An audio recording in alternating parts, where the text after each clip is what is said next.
Well, I deal with that all the time. I'm trying to make the company more efficient and trying to make us grow in a productive way. Magic wand. Well, I would ask that condominiums stop or clients in general stop making decisions strictly based on price. It's the universal reason when we don't get a client. We get tons of leads here. I did very good search engine optimization 20 years ago, and so leads flow into this company. We don't close them at nearly the rate that they come in, and that is primarily due to price. Because we started 20 years ago and I was underpricing the market, we were one of very few property managers in Brooklyn. Now there's lots, and so there's a lot of competition, including from some AI-based companies.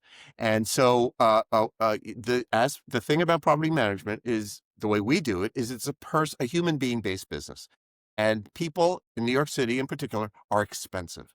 And we do have some offshore people too, but we have to have people here. It's the kind of business where you have to go to the building. You can't do that without being here. And so if I could wave the magic wand, I would be able to really get people to understand the value of what we do.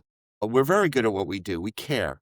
And there's a cost to that. We have to make a living. If we don't run the business profitably, then we can't survive. And so that requires clients to pay the fee that's reasonable. And we don't want to overcharge them. We're generally charging market prices, but it would be great if people could really understand that if you hire the under market person who is not going to do a good job, it's going to cost you in the long run. I just had a conversation before we got on where I was talking with a prospective client. It's a small condo here in Brooklyn.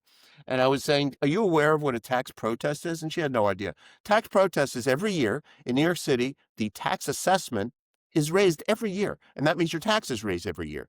So what a tax protest is, you hire a lawyer to go and say to the tax court, Your Honor, my equally situated neighbor is paying less tax than my client, and therefore, Your Honor, can you please lower the assessment? And if they do, the tax lawyer will get a portion of the reduction. So the person I was speaking to had no idea what that was. And so because our manager had not told her and wasn't aware. And so that means every year she's been paying more tax than she needs to. So that's expensive. So that's a simple example of knowing how to do the job well and executing and doing it well. Of course, there's a cost to that, but there's higher costs to not doing the right thing. I remember, just kind of a side analogy kind of to this is, education's expensive, but lack of education is more expensive.